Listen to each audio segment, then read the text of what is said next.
எல்லாத்துக்கும் அந்த காலத்தில் ஒரு குருநாதரை தேர்ந்தெடுத்து அந்த குருநாதருடைய தீட்சை பெற்று அஞ்ஞானத்தை போக்கி நல்ல வாழ்வு வாழுகிற ஒரு முறை சைவத்துக்கே உரியதாகும்.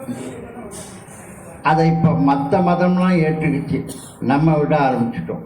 நான் கிறிஸ்தவ பள்ளியில் வேலை பார்த்ததுனால 30 வருஷம் நாங்கள் பள்ளிக்கூடத்தில் வாத்தியாராக இருந்தாலும் பையனுக்கு ஞான குருன்னு ஒருத்தரை சர்ச்சில் வச்சுருப்பாங்க. அந்த பையனை கொண்டு போய் அந்த பாதிரியார்கிட்ட கொடுத்துருவாங்க. அவன் முழுசாக ஆளாகிற வரைக்கும் அந்த பாதிரியார் தான் ஞான குருன்னு பேர். இன்றும் அது உண்டு. அது மாதிரி நம்ம சமயத்தில் தான் தொடக்கத்தில் இருந்தது குரு சிஷ்ய மரபு என்பது. ஐயாவுனா நல்லா தெரியும். அந்த வகையிலே நம்முடைய குரு கோவிந்தன் ஐயா அவர்களுடைய குலக்குருவாக விளங்குகிற அந்த பரம்பரை குரு பரம்பரை திருவிடைமருதூரில் இருக்கிற தேசியர் பரம்பரை. அந்த தேசியர் பரம்பரையை தான் வழி வழியாக அதிலே வருகின்றவர்கள் தான் நம்முடைய கோவிந்தன் ஐயா அவர்களுக்கு குருநாதராக விளங்கி இருக்கிறார்கள். எங்களுக்கெல்லாம் உறவுதான் வேண்டும்.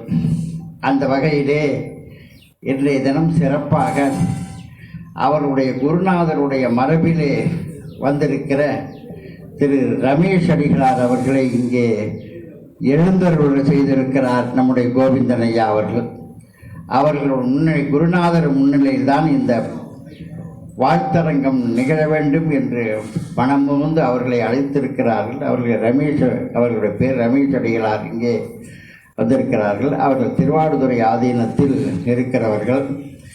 முதலிலே நம்முடைய மரபுப்படி எந்த விழாவாக இருந்தாலும் தொடக்கத்திலே குருநாதருக்கு மரியாதை பண்ணி குருநாதர் வழிபாடு பண்ணதுக்கு அப்புறம்தான் அந்த நிகழ்வை நடத்தணும். அதனால் இப்போ கோவிந்தன் அவர்கள் இங்கே எழுந்திருக்கிற குருநாதராக இங்கே எழுந்திருக்கிற ரமேஷ் அடிகளார் அவர்களுக்கு பூமாலை போட்டு அவர்களுக்கு பொன்னாடை போற்றி அவர்களிடம் ஆசீர்வாதம் வாங்கிக் கொள்வார்கள்.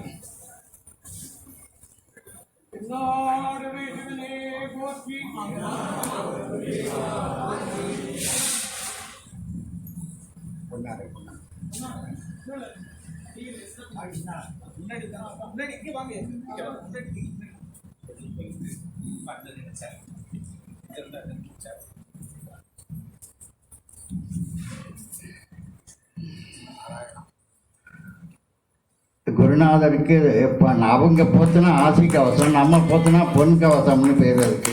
மரபு அப்படி தானே வருது. திருநீர்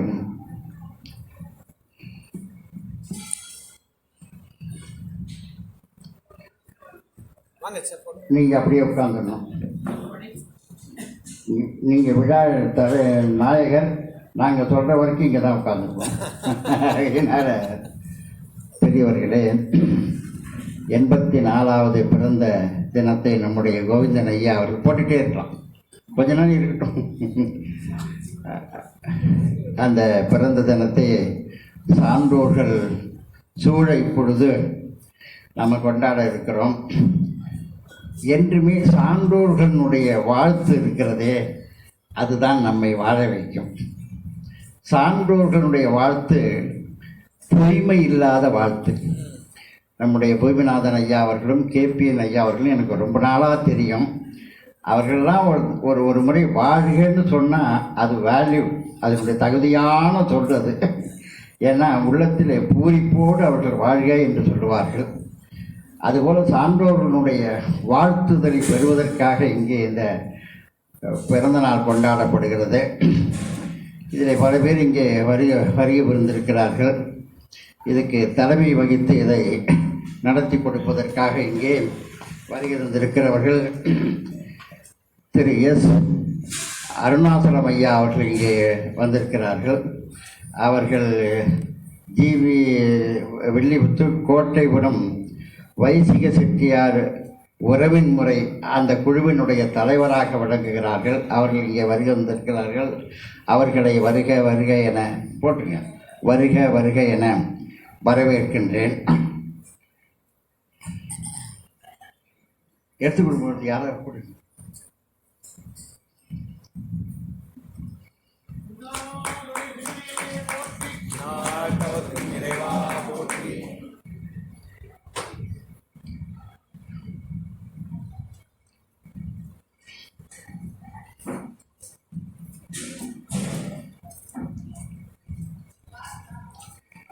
இது 2 நிலை உண்டு. நம்முடைய கோவிந்தன் ஐயா அவர்களுக்கு 84 வயது. அவர்களை வாழ்த்த வேண்டுமானால் அவர்களுடைய 1 மாதம்னாலும் மூத்தவராக இருக்கணும். உட்காருங்க. அதற்கு 1 ஆண்டு குறைச்சிருந்தாலும் அவங்களுக்கு நாம வாழ்த்தை பெறலாம். அப்படிதான் மரபு அது. ஆகியனால அருணாசலம் ஐயா அவர்களுக்கு தலைமை ஆற்ற இருக்கிறார்கள். அதற்கப்புறம் இங்கே முன்னிலை வைக்கார் கூடலிங்கம் அவர்களும் பாபு ஐயா அவர்களும் கொக்குசாமி பாலசுப்ரமணியன் அவர்களும் இங்கே வருகை தந்திருக்கிறார்கள். அவர்களையும் வருக வருக என வரவேற்கின்றேன். அப்பப்போ போட்டுக்கலாம். அடுத்தது முத்தாய்ப்பாக இங்கே ஆசிரியரை வழங்க ரமேஷ் அடிகளார் அவர்கள் இங்கே வருகை தந்திருக்கிறார்கள். இவர்களுடைய தந்தையார் மகாலிங்க தேசிகர்னு பேர். அவங்க இங்கே வந்திருக்கிறாங்க. நம்ம கோவிந்தன் ஐயா அவர்கள் பலமுறை இங்கே இதுக்கு முன்னாடி எப்படி குருநாதரை இந்த ஊரில் இவங்க வரவேற்றாங்கன்னா, அந்த வண்டி, இந்த ஜெட்கா வண்டி மேலே உட்கார வச்சு, ஆமாம், அப்படி உட்கார வச்சு தான் வரவேற்றுருந்துருக்காங்க. அது எனக்கே தெரியும். அது எனக்கு ஒரு விதத்தில் உறவினர். அவங்க தந்தையாக இருக்கு. மறுவழியாக அப்படி தான் அவர்களை வரவேற்று அவர்களுக்கு மரியாதை பண்ணுவார்கள். கால சூழ்நிலைக்கு ஏற்ற மாதிரி இப்பொழுது நாம் இங்கே இவர்களை வருகிறது. அவருடைய ஆசியுரை இருக்கிறது. தொடர்ந்து இங்கே வாழ்த்துறை வழங்க குருவர் திருமுறை மன்றத்தின் ஆலோசகராக விளங்குகின்ற மிகப்பெரியவர் சைவ திரு சிவக்கொழுந்து முதலியார் அவர்கள் இங்கே வந்திருக்கிறார்கள்.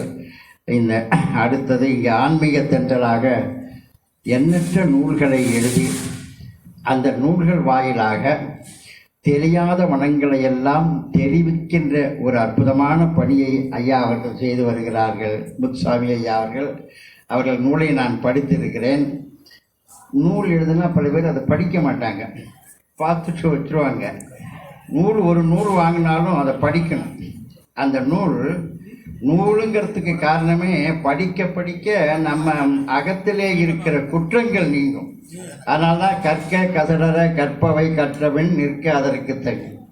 நாம் படிக்கும் போது நமக்கு மனசில் இருக்கிற குற்றங்கள் நீங்கணும்.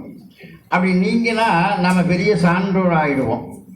யார் அந்த குரலில் கூட ஒரு நுணுக்கம் உண்டு. கற்க கசடர கற்பவை கற்றவன் நிற்க அதற்கு தக இருக்கு இல்லையா? அந்த குரலில் பார்த்தீங்கன்னா கால் எழுத்தே இருக்காது, நெடில் எழுத்தே இருக்காது, கால் வாங்கின எழுத்தே இருக்காது. அந்த 1.25 வரையில் ஐயா அவர்கள் இருக்காங்க. நான் சொல்கிறேன், நூல்களை கற்க வேண்டிய நூல்களை கற்றால் எவங்காலையும் நிற்க வேண்டிய அவசியம் இல்லைங்கிறதுக்காக தான் அப்படி எழுதியிருக்காருன்னு நான் சொல்கிறது உண்டு. ஆகையினால அந்த திருக்குறளை கால் எழுத்தே கிடையாது. அதுபோல் ஒரு நூலை கற்றால் தெளிவு பெற வேண்டும். ஐயா அவர்களுடைய நிறைய நூல் எழுதியிருக்கிறாங்க. நான் நம்ம சைவத்திலேயே நிறைய சந்தேகங்கள் இருக்குது. இப்போ நிறைவாக இந்த 2 பெரியவர்கள் இங்கே வந்திருக்கிறாங்க. அவங்க எல்லாம் பதில் சொல்ல போகிறாங்க. அந்த ஒரு நிகழ்ச்சி, அவர்களையும் வரவேற்கின்றேன். அடுத்தது இங்கே சிவகாந்தி வந்துட்டாங்களா? வாங்க தர்மயாதி என்ற புலவர் சிவகாந்தி அவர்கள் இங்கே வந்திருக்கிறார்கள்.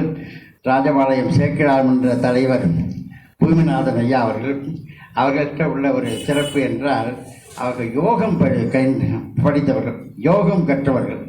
திருமூலர் சொல்கிற யோகத்தை தன்னுடைய ப்ராக்டிக்கலாக கொண்டு வந்து நமக்கு சொல்லக்கூடிய. ஏன்னா சிதம்பரத்தில் அழைத்து நாங்கள் அவங்கள மரியாதை பண்ணி அதை வகுப்பே கொடுத்து ஞாபகம் கூட இருக்குது. யோகம் பண்ணுறது இப்போ எல்லாம் யோகா என்னமோ அடைகிறாங்க. யோகங்கிறது அவ்வளோ ஒரு பெரிய கஷ்டம்னு கிடையாது. எல்லாம் அதை கஷ்டம் ஆகிட்டாங்க. நம்ம ஐயா அவர்கள் யோகத்தை எளிமையாக பண்ணுவாங்க. வேற ஒன்றும் இல்லை. உள்ளம் பெருங்கோயில் ஊனுடம்பு ஆலயம் வள்ளல் பிரானாருக்கு வாய் கோபுர வாசல், அதான் யோகமே உள்ளது. அவர்களுக்கு வருக என்று வரவேற்கின்றேன். அடுத்தது இங்கே ஹைதராபாத் திருமலையப்பன் வந்திருக்கிறாங்களா? வரல. அடுத்தது பட்டிமன்ற பேச்சாளர் காளியப்பன் வந்திருக்கிறாங்களா? வந்துட்டே இருக்கிறாங்க. அடுத்தது புலவர் சிவன் அணைந்த பெருமாள் அவர்கள் இங்கே வந்திருக்கிறார். வாங்க. அடுத்த முனைவர் சிவனேசன் அவர்கள், திரு ரமேஷ் அவர்கள், எல்லோரையும் வருக என வரவேற்கின்றேன். மற்றபடி இந்த நிகழ்ச்சிக்கு வந்திருக்கிற பெரியவர்கள் அத்தனை பேருடைய திருவடிகளையும் வணங்கி உங்கள் அனைவரையும் வருக என வரவேற்று, முதற்கண் இந்த நிகழ்ச்சிக்கு தலைமை உரையாற்ற நம்முடைய இந்த நிகழ்ச்சியை தலைமை ஏற்றிருக்கின்ற திரு அருணாசலம் ஐயா அவர்களை தலைமை உரை வழங்குமாறு பணியோடு வேண்டுகின்றேன்.